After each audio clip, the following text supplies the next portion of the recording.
Hey friends, welcome to the Jill Monaco Show. I'm your host, Jill, and I'm so glad you're here. I'm a speaker, author, and life coach. Some weeks I share what God is teaching me, and other times I invite a friend to join me on the podcast, and we chat about what it means to love God, love ourselves, and love others. Here we go.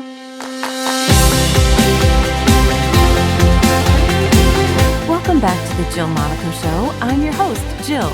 Now, before we get started, I have a secret I want to share with you. I really want to be a talk show host. There it is. I said it. I want to highlight people that are doing amazing things and inspire others to believe in themselves too. I sound like I want to be Oprah, but since the world already has one of her, I would just like to be me interviewing her. Well, I research folks coming on the podcast, even my friends, and I want to write the best intro and ask the best questions. Of course, as a coach, I love asking questions anyway. So if anyone is listening, I don't really know how to make that dream happen, so I'll just keep filling up this little part of the airwaves until I'm discovered. I'm just kidding. Well, kinda. Anyways, let me ask you a question. Do our dreams really require endless hours of hustle in order to get them? Or do we pray and leave it up to God to open doors? Even if it's a little of both, where we pray and work toward our dreams, how do we partner with God and not go off on our own? How can you discern the difference between godly obedience and selfish ambition? If you have a dream, then I bet you know what I'm talking about. You want to have the courage to surrender to His plan and His timing, to choose obedience over hustle. I'm so glad there are people like Malinda Fuller who can help us navigate these kinds of hard questions. I invited her on my show, but we've never met or even talked until now. So we're testing out my improv talk show host skills today, and you get to experience it. Malinda is a bold communicator who is passionate about thriving families and helping people grow as disciples of Jesus. Her first traditionally published book, Obedience Over Hustle: The Surrender of the Striving Heart, released in September 2019. Malinda's work has been shared with audiences of Propel Women, Proverbs 31 Ministries, Relevant Media, She Works His Way, Darling, Huffington Post, Crosswalk, and so many more. She challenges us to join the countercultural movement of choosing surrender over striving. Throughout Scripture, we encounter individuals who had to face the hard reality that their dreams and timelines weren't God's best plan. Ouch. By exploring these biblical narratives alongside her own stories of radical obedience, author Malinda Fuller encourages readers to respond to the questions God asks each of us. Will you trust me? Will you do what I'm asking you to do? In today's podcast, we will talk to Malinda about how she learned obedience over hustle and how we can too. Oh, and Melinda's been happily married for 14 years to her husband, Alex, and is the proud mom to her daughters. Together, they said yes to a radical adventure of obedience that makes my heart smile. Once you hear it, you'll understand why. So let's get started. Malinda, thanks so much for joining me today on the Jill Monaco Show. Hi, thanks so much for having me here today. Yeah. I've gotten a chance to listen to you on other podcasts, and although I haven't read your book yet, I need to buy it. It's not like I want it. It's like, oh, no. This is an issue for me, and I'm sure for many of my listeners. So I want to jump right into that. But you know what I realized is we started recording and we didn't pray. So can we do that? Can we just... Absolutely. Yeah. Lord, I just thank you for this powerful woman with this powerful message that we need to be obedient over hustling, God. And you've given her so much wisdom. And Lord, we just thank you for what she's going to release over the audience today, that your heart will be shared through her. And I thank you. And I just ask that you anoint our time together. And we love you, Lord. Thanks so much. In Jesus' name. All right. Amen. So there you go. Real stuff on the podcast here. So how about that? How's that a great start that, oh my gosh, I forgot to pray for us because I just jumped right in. Okay, so that's life, right? We do that. Absolutely. Well, can you share a little bit with the audience more about your life and where you're at right now and your family? I know you guys are doing something a little bit different that I think my audience is going to resonate with. Yeah. So our family back in August of 2019, we sold our home in California and we sold all of our furniture and about 90% of everything we owned. And we purchased a fifth wheel trailer and a truck, and we have been living a nomadic life ever since. So just at the end of August. So we've been on the road full-time traveling, full-time homeschooling. My husband and I are both working. And so we're living a nomadic life. The first 3 months, we had seen 10 states and 10,000 miles. So we're moving pretty quick. Yeah. And mostly traveling to hit my husband's work commitments. And so kind of following his job around a little bit, which has been fun. And yeah, we were already a homeschooling family for 4 years prior to that. So that was just a continuation. And our kids are fairly adventurous. So when we told them what we were doing, they were on board and excited to go on an adventure and started charting out which friends in which states they were excited to see. And yeah, it's been a crazy, wild adventure so far. I can't even imagine. I mean, I did it by myself, which had its challenges, but with kiddos along in tow. Yeah, we intentionally purchased a trailer that gave everybody their own space. So they actually have their own room with a door. Really? And then they have a half bathroom as well. And they are on one end of the trailer and my husband's room is on the other end. So there's definitely a bonus to driving around a 42-foot trailer. We are almost as long as a semi truck when we are all hitched up and driving. So wow. it's no small feat, but it's been really fun. And we've been able to connect with so many friends and reconnect with old friends and turn online friendships into real life friendships. So it's been really beautiful. And most of my husband's business is working with local churches. And so it's been really just fun and beautiful to see, churches represented in all different states in all different ways. And it's definitely been a wild ride. And there's definitely a learning curve to being nomadic. But it's been really fun. And people ask us all the time if we feel like there's things that we're giving up in order to do this. And the answer is, of course, but those things will always be there. And we feel like the sacrifices we're making, they just pale in comparison to what we're gaining at the end of the day. I know a little bit of your backstory, but really the reason you went on this adventure was really something about obedience. Can you tell us what led up to this? Yeah. So the adventure itself was a step because my husband used to travel a lot. So he was gone, 5 months of the year in 2018. And so the travel piece was out of that part of our story really started because we wanted to create something better for our kids. And we wanted to make sure my husband was part of that and really believe in experiences in a strong family core value. The book and the obedience piece of the book, that was really birthed out of me feeling like I was going crazy trying to keep up with everybody in my life and, trying to have a career and homeschool my kids and, be like the Joanna Gaines who bakes fresh bread and feeds my children all organic food. And then there's also this burning desire to write. And I knew that from a young age, writing and speaking was something that God had created me to do. And I didn't have any time for any of that. And one day I was actually at an event for creative women and business women. And I just felt like the Lord saying, hey, you are striving and you're trying to do all of the things. And I haven't asked you to do all of these things. And he asked me, who's your provider? Because at the end of the day, it's really easy to say, oh, God, you're my provider. Right. But then take it all back when we are killing ourselves to make the next sale or to climb the ladder or, to be successful or to hit our next sales quota. And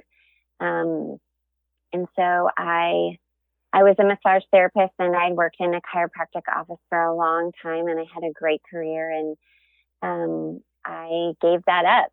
And it was a 30% loss to our monthly income. Wow. And at the time, we were living in Orange County, California, so pretty expensive down there. And we were on a ministry salary, so not exactly rolling in tons of money. And we had just increased our expenses at the same time by about 30%. So oh, man. Financially, it really didn't make the greatest sense. Yeah. But we just really felt like if I wanted to be at home and be intentional with my kids and my family, that something had to give. And so I kind of pulled everything off the calendar for a while. And so I quit my job and I stopped being involved at church. And I just really plugged time into my kids' homeschool and then into loving our neighbors really well, because we just moved into a new neighborhood. And so we just opened the doors as often as we could, and we loved our neighbors really well. And then I focused on writing. And those are like the three things that I feel like God asked me to do and do well. And I think, and the book really just came out of that one decision and then every decision that's come after that, because I think a lot of people, a lot of women especially, are doing a lot of things for a lot of good reasons. But at the end of the day, my question to them is, well, is this what God's actually asked you to do in this season of your life? And with your current, relationship and family situations or financial budget situation, I think a lot of the time we have a great idea or we feel like God's calling us to do something and we assume that means tomorrow. And what he might have spoken to us may not come to fruition for a long time because he needs to put all the right pieces and players in the right spots. And so the continual lesson that I have learned in the last 5 years now has just been obedience. Like, Lord, what are you asking me to do right now in the season that I'm at, with what's, right in front of me? And sometimes it's a big, bold move, like quitting my job. Right. And sometimes it's a really simple thing that nobody's ever going to know about. And the full circle story is that years later, 3 years after I quit my job, in the same month, in the same week, my husband did the same thing and just felt like it was time for him to start his own company after years of talking about it. And so we just took another giant step. And then, 9 months after that, we ended up launching into the full-time travel thing. So it's been a really beautiful story with like God's hand and this continual ask from him of like, will you just come with me? Will you just trust me and obey me? And like, my ways and my plans may not make sense to you, but trust me, it's best. Right. It reminds me of Abraham, where when God said, we go to a land, and he didn't know where he was going. He packed up his family and it's like, all right, we're leaving the only home we've ever known to go someplace. Yeah, Abraham for sure is one of them. Like Noah is one, just because, God sometimes asks us to do things that aren't really on our radar. Like being a shipbuilder probably wasn't on Noah's radar, starting that project when he was 500 years old, or, and then there's like the obedience of somebody like Joseph or somebody like King David, who, there's like this moment when these men are teenagers where God like calls them out and like gives them like a vision of the future or a word for their future. And it's decades later when that comes to fruition, and just like the beautiful part of like that God is like molding them and shaping them and teaching them and growing them up and maturing them a little bit until they're fully able to like step into that calling or that purpose or that dream that he's given them. So, yeah, there's Yeah. lots of scripture, Old Testament and New Testament alike, and just what it looks like to follow Jesus in obedience, and what it looks like when other people hustle really hard and they end up making a big mess because they're trying to accomplish God's plan in their own timing or maybe their own way. So when I talk about Abraham in the book, I actually talk about Abraham and Sarah and how God had given them a promise for the future and this dream of a child one day. And instead of like waiting for God's plan to unfold in God's way, they tried to take it upon themselves to make that happen on their own. And hence why we have Ishmael and this, disastrous relationship with their servant Hagar, and just talking about what happens when we try and push God's hand and make things happen on our own. It tends to make a mess. Right. And how it's really hard for us to just trust and wait, but his way is always best. I love how you said that, his ways are always best. And yet we get a glimpse of what he wants as the plan, but we don't know the Yeah. path on the way to get Oh, there. Right? right. And I think one of the reasons why God doesn't give us the whole plan is because he knows that we don't have the patience and the self-control to wait to like see it happen in the right timing. And I think that's why he sometimes just gives us glimpses. And, it's 10 years later when we look back and we see like these breadcrumbs that he's left us, and we're like, oh, now it makes sense. Right. Right. And I think that's so good of him. Like, there are some dreams that he has given me a little bit of it, and then it turned out Mm-hmm. very different. But if he had Right. told me how big it was going to be, I wouldn't have even Right. taken the first step. It would have been too scary and felt too big. But people always say, like, if the dream's too big for you, then it's probably God, you know? Yeah, absolutely. Absolutely. I know people say all the time, oh, I don't know if I'd have the faith to like step out and quit my job. And the example that I give in the book is, when you go skydiving for the first time, you don't go up to 10,000 feet and then just get pushed out of the perfectly functioning airplane. Like Mm-hmm. you take time to train, like you go through training, exercise on the ground, you know how to fall out of the door, you know which cords to pull. And so you train and you get the proper equipment. And then the first time you go up, you go with an instructor strapped to you. So if you totally freak out Yeah. and forget what you're supposed to do, or if there's something that malfunctions, there's somebody who's with you who knows how to handle it. And then the next time you go, you can go from a little higher, and eventually you jump on your own.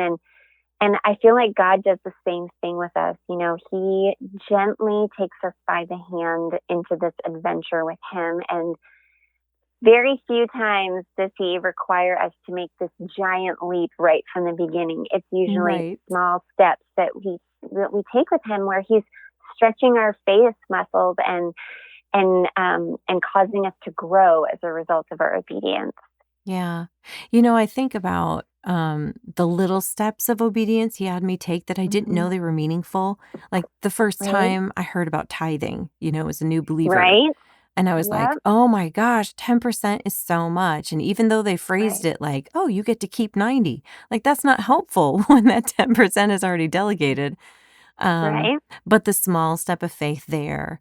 And then Right. God asked eventually, and I've shared this on the podcast previously, but when I lost my job, and I got a severance, the Lord asked me to give the whole thing to the church. And I was like, Ooh, okay, like that was a bigger step. right. And I just knew in my heart it was him. And when I say he told me, people wonder how that message comes to you. And often for me, it comes with such a conviction and a peace. So it wasn't Yeah. scary. It was exciting because I was like, God, I don't know Yeah. what you're going to do, but the testimony is going to be super cool. And Absolutely. even if we miss him in that and we're wrong, that I feel like God backs our faith up, Like, Totally. so, and then even from that, like, then what does it look like to be a good steward of more? And it may not be finances that you're giving more of, but more of your time or your heart or whatever. You know what I'm saying? But those little Absolutely. baby steps are so important. Right. Because that's what adds up to like a lifetime of following Jesus. Right. Yeah. Yeah. Yeah. There are certain things that keep people from wanting to be obedient or even being in a peaceful place that obedience feels like easy or fun because that it isn't all like grind, right? So, Yeah. what do you think are some of those things that keep us from wanting to be obedient? I think it's much easier for us to say yes to Jesus the first time because we don't actually know what that means. Like, we Mm. don't actually believe that he's going to want to come and be involved in all the aspects of our life, like my my emotional health and forgiving people, or fixing my finances that are a mess, or how I respond to my children or my spouse, or like getting my health in order. Like, those are all areas that I don't think that most of us think about when we say yes to Jesus. We're just like, Mhm. oh yeah, I said a prayer and I've got some eternal salvation, and I'm good now. Um and when he comes to us and he's like, hey, you know what? Like, I know you've been praying because you want to be healthy, but maybe like you should just clean up your diet and, move more. And we're just going to take a baby step. And that baby step, like compounded, is going to help you get healthy in the way that you've been praying and asking for a long time, but you haven't actually like done any work toward Right. that health. Or Right. like, God, I want to be debt free and I want like this giant raise, or I want you to just like provide in crazy miraculous ways for me. And he comes to us and he's like, you know what? I just want you to live like under your means right now. And I want you to be like consistent in tithing and, and giving. And I think like the biggest barrier to our obedience is just selfishness, because we just want to Mhm. do things our way. And whether that's um, choosing not to forgive somebody, or it's choosing to always have the last word when I'm in an argument with my spouse, Right. or like whatever that is, it's different for every person, and it's different in seasons of our life as we're growing as people. But I think it's selfishness, because it's Yeah. saying, God, I got this. Like, you can have like my faith and my church life and my Christian friends, but like, I'm not really drinking that much. So please don't Right. come and ask me to change that part of my life. Or I'm not really spending that much. Like, when he starts getting into those areas of our life, that's when we want to take everything back and just hold on. Mhm. And I think it's just selfishness. Yeah, and I think it's also like a desire for comforts. And because I coach people around inner emotional health so much, my first Yeah. thought when you say all that is most of the time when we're selfish, it's because we feel like other people haven't taken care of our needs or God hasn't taken care of our needs. And then we feel like we have to do it. And Oh, part of the yes. beauty of surrendering to God is saying, I trust you because I know your character and you're a good God. You're not a stingy God. You're not Right. withholding from me, but Right. you've got more from me that Right. requires me to get rid of some of this junk in my life because I can't take the junk Right. into the greatness that you've got planned for my future. Yeah, I think trusting the goodness of God is really what so much of it boils down to. Because if you know that God's good and you know that that's his character, then it's a lot easier for you to accept the things that he's coming to you with. Yeah. Like, I know that my father loves me, that he wants to provide for me. So even if it doesn't look like there's provision coming, like I trust that he is good all the time. It's not like Mm-hmm. God was good for me last month and he provided for my needs last month, but now he's going to run out and suddenly there isn't going to be enough for me. Like, Right. I trust that God is always good. He's always faithful, and it's abundance. Like, everything that he has is in abundance. It's not like he's just a little bit good, or that his provisions are just enough. They are abundant. And I think that's something that we've really grown in as a family this last couple of years, is just trusting that, like, my father, my heavenly father, wants even more for me than what I can dream up for myself. And I have some pretty big dreams. So Me too. it's a really, right. And I'm like, okay, God, like, let's dream together then. Mhm. Yeah, my favorite verse is Ephesians 3:20, now to him who's Oh, able to my do. life verse. Mine too. See, I knew we were Yes. connected. But I always joke that, he says he's able to do more than we can even imagine or think, depending what translation you read, the words are different. But I'm like, I have a huge imagination. So God, all right, Right? I take this challenge with you. I'm going to challenge you because if I can dream it, you can do it. So, Absolutely.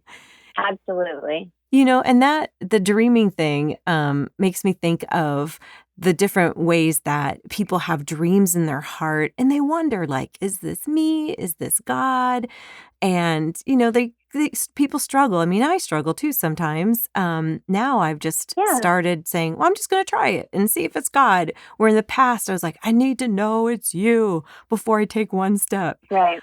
What do you Right. say to people who like have a dream in their heart and they kind of fall into like at first it starts being obedient to God in little steps, but all of a sudden like they realize they're striving and it's turned into hustle?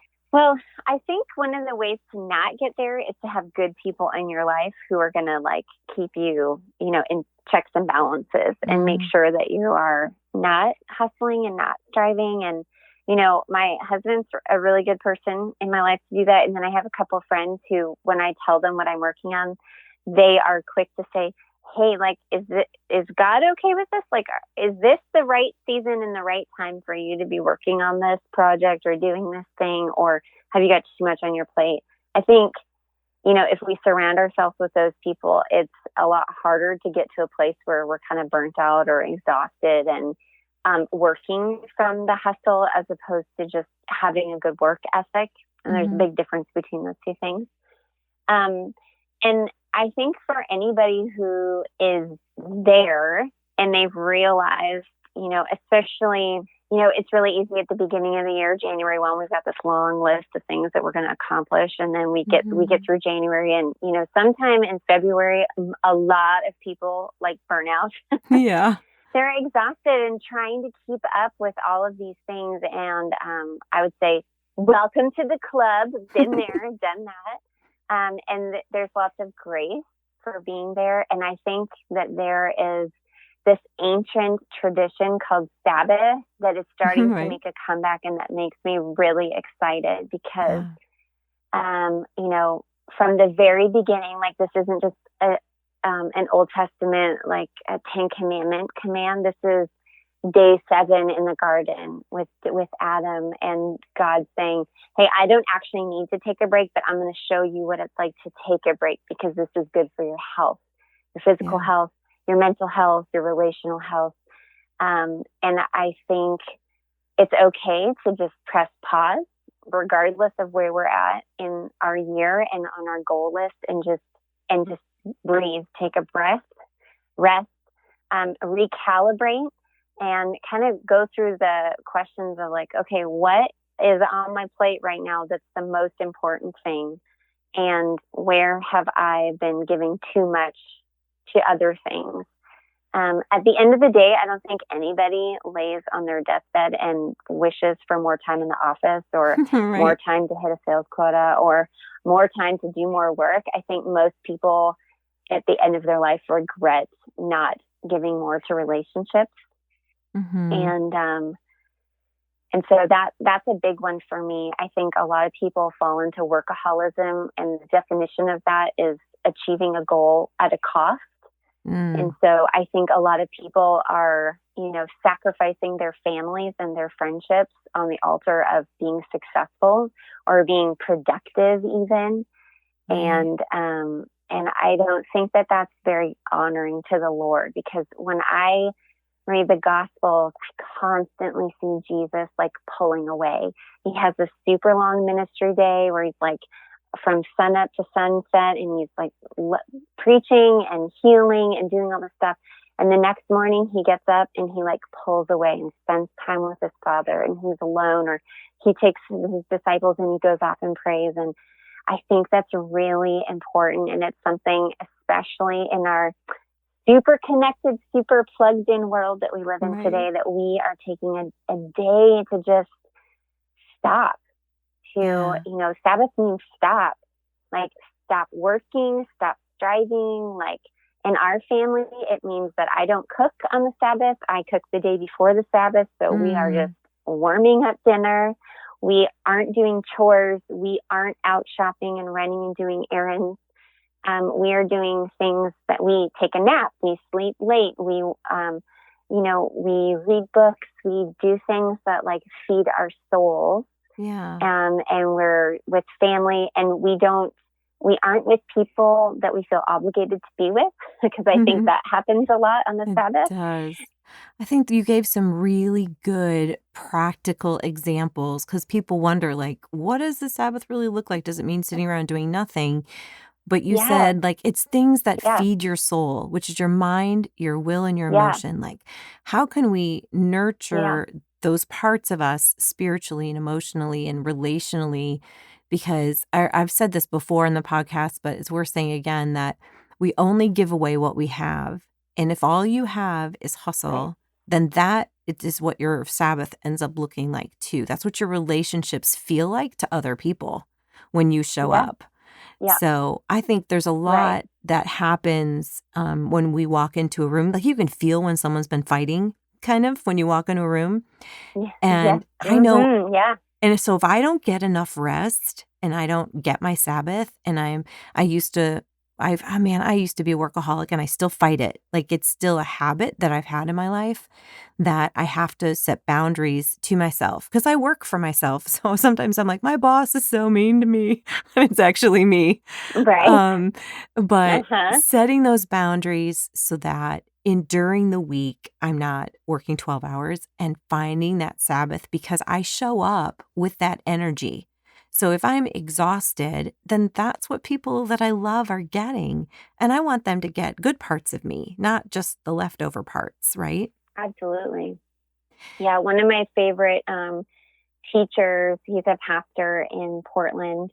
He talks about Sabbath a lot. And he says, when we start with Sabbath, that's where the rest of our week comes from. Like, Sabbath shouldn't be something that we're like rolling into, kicking and screaming, or like dragging ourselves into at the end of too many weeks without rest. Like, when we start our week with rest, and that doesn't necessarily mean Sunday.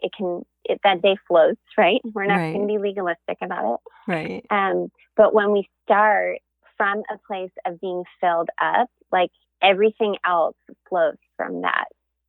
If you are listening and you're struggling to get that Sabbath or that rest, or having a work, ethic that is good, but still not too much like what I had tempted to be falling into, that's all obedience for our good. Right? Like, God's like, I love you so much, and I have things for you. But if your hands are full with all these other things, I can't give you that thing that I've been preparing for you all this time. So last year, God asked me to simplify. That was my word for 2018. And that was hard. I had to let go of some things. But oh my goodness, the things that came in 2019, I wouldn't have had the capacity for if I hadn't given up some things. Right. So, and I I went against what people said, like, I'm in the middle of, writing my next book proposal. And so, there's all these things that you have to do in order, to qualify. Right. And I actually would love, I know that we're kind of running towards the end of the podcast. So for anyone who's an author, I'd really love for you to hear this part of what Malinda experienced, because I'm a huge believer, and I'm super passionate about this right now, that if we focus on whatever Jesus did what the Father said, right? And we build God's kingdom out of a place of surrender and joy instead of building our own platform, we can fall into that with social media. We're just drawn because we feel everyone's doing it. And I fight against that. And I know you have a story along those lines too. I'd love for you to share. Oh, I have so many stories along that line. I had so many people who told me that I would never get a book deal because of the word obedience. I actually had an acquisitions editor who told me that they loved the idea, but they would never be able to sell it to the marketing team. So, and then they told me, it's good, but you're not big enough. So go spend a year building your social media platform and then come back to us and we'll have to change the title. And I'm like, thanks, but no thanks. Because God hadn't called me to have 100 million followers on Instagram. Like, God had called me to write some words down. And I think the fact that my book got picked up in 3 months and then published within 12 months, which is really fast for a first-time author, I just think it's a testimony of the fact that, like, what God asked me to do was write the words. And it was always his message. And God, if you want to make this happen, then you're going to have to do it. Because my reach was only so wide because I didn't have a huge platform and I didn't have a ton of connections in the publishing world. And I think it's just this beautiful testimony that God can do whatever he wants with our life if we just open our hands and say, okay, like, I trust you. I'm going to bring what I have and I'm going to let you do the rest. So, like, yeah, my story is that, like, I found an agent. He was able to sell it within 3 months, which is pretty fast for a first-time author with a small platform. Yeah. And then it was on bookshelves, like, within 12 months, which is super fast because normally for a first-time book, it's like 18 to 24 months. Yeah. And yeah, I mean, it's a beautiful story, and I hope that it's really encouraging for other, soon-to-be aspiring authors. That you need to do what God asks you to do, and trust that, like, he does see that bigger picture, and he's the one who controls the other players and the pieces on the table. And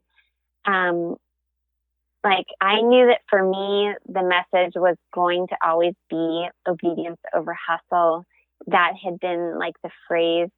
I never sought out to write a book. I just started writing some blog posts, and then a couple of publications really liked the idea. And then one day my friend said, hey, I think this might be more for you. Like, I think it might be a book. And so I just kept writing and kept writing. And then a writing teacher and coach of mine had said, hey, if you're this, if you wrote this many words, you should probably stop and work on a proposal. And so I worked with the writing coach to put together a proposal and got an agent after a lot of months. And he was the first one to tell me, the platform will come organically as the Lord wants it to. And Beautiful. He said, I think your message is really needed, especially in the church. And he wasn't afraid of the fact that I didn't have a large reach because he believed in the message. And that was, like, the first person in the publishing world who really, like, believed in me and believed in the message. And, so many people now, they're like, well, what's your speaking platform look like? I'm like, I don't really have one. Like, I don't really feel called to go get a, speaking agent. And to do that, I feel like the Lord, again, is going to open those doors for me as he sees that the time is right or that I'm ready. Yeah. And, because it's not always even just about us. It's about the right time for somebody else and the people that he brings into our lives and the people that, he crosses our paths with. And so, that's I hope that part encourages somebody.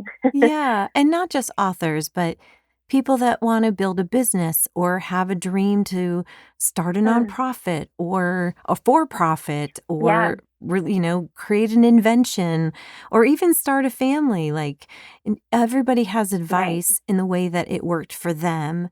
But I just hope listeners hear your heart, which is, like, just do what God tells you to do. Don't give up on the vision he's given you. And I actually posted something on social media that said this, like, other people don't get your vision because they didn't see it. Like, God gave you the vision to see it, and no one else can see it the way you see it because you are gifted in different ways. And so I think that's part of the fun of just dreaming with God. And we can listen to too many voices that kill that dream or that vision because we feel like ill-equipped or I don't know anything. I should go to the experts. So I just want to encourage anyone listening. Like, I hate that line. I know it.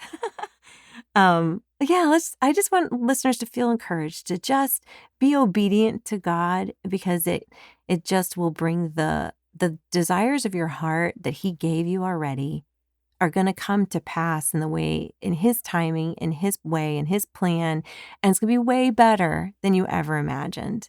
Just like it did for Malinda. I think your story is awesome. Thanks so much. Yeah, I think it's so easy to get it caught up in the experts, what the experts tell you to do. And I'm like, that can get really exhausting to always be trying to do what all the experts say. And so I'm like, really? The expert of our life is the Lord. Yeah. And so you need to like go and step out in faith as long as you have peace and you have people that are closest to you that have peace with you and the decisions that you're making. And at the end of the day, like, you're the one who stands before the Lord and gives an account of your life.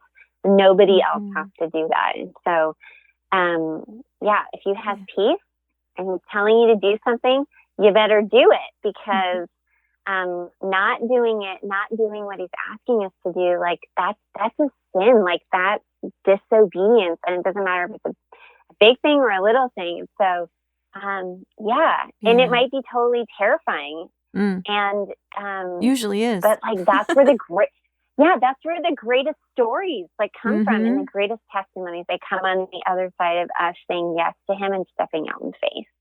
And I think that's the story people need to hear. Like, I was scared too. It's like our testimony getting saved. Like, this is what my life was first, and then Jesus came, and this is what He did, and now this is the peace and joy I have, and the health and all of those things. And same thing with our dreams. I think He cares about our dreams because He knows, like, someone's going to read your book and be blessed.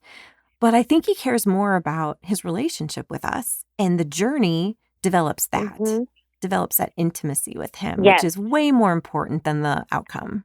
Absolutely. Yep. Yeah. Usually when you're writing a book, I think it's just as much about what God's doing in your heart and like the character that He's forming and the lessons that He's teaching you, as it is about all the things that you're hoping to pass along to your readers one day. I know that's my story anyway. There's sometimes I'm writing and I'm like, I never really thought of that before until I just flushed that out. It's one of my favorite things to do. And even for people you're not authors, journaling it's a really beautiful way for you to just entertain the thoughts that you have in your head, get them out, talk to God about, is that a lie I'm believing? Is that a healthy thought?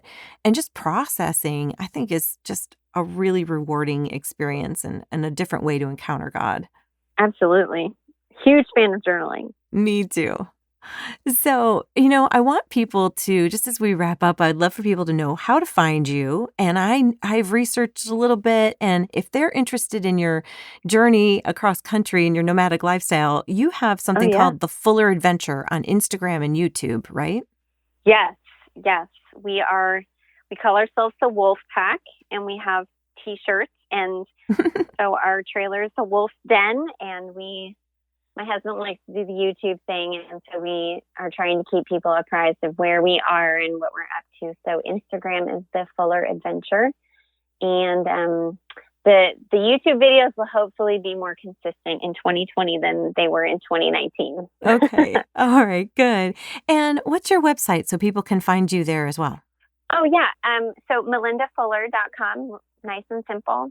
And then on Instagram, that's where I tend to show up the most on social media. Just Malinda Fuller, nice and simple. Easy. Well, for everybody listening, if you want to find Malinda, I will be sure to put all the links to her social media and her website, and even some of the things we talked about in her book in the show notes of this podcast so that you can be in touch with her. Malinda, thank you so much for your time today. It was such an inspiring conversation. Jill, thanks so much for having me. I had a blast. Cool. Thank you. You're welcome. Well, my friends, I hope you really enjoyed that conversation with Malinda about obedience over hustle. And her book is called that, and the tagline is The Surrender of the Striving Heart. And you can find that on Amazon. And I'm sure through her website if you want to see other places it's sold. I am so glad you joined us today. And if you would, please leave a review and let us know how you like this podcast. It is so great when we get those comments because I'm encouraged, but then other people who are looking for this kind of content are able to find it organically as well. So again, be sure to check out jillmonaco.com to find all the show notes to this episode. And most importantly, remember, love well. You were made for it.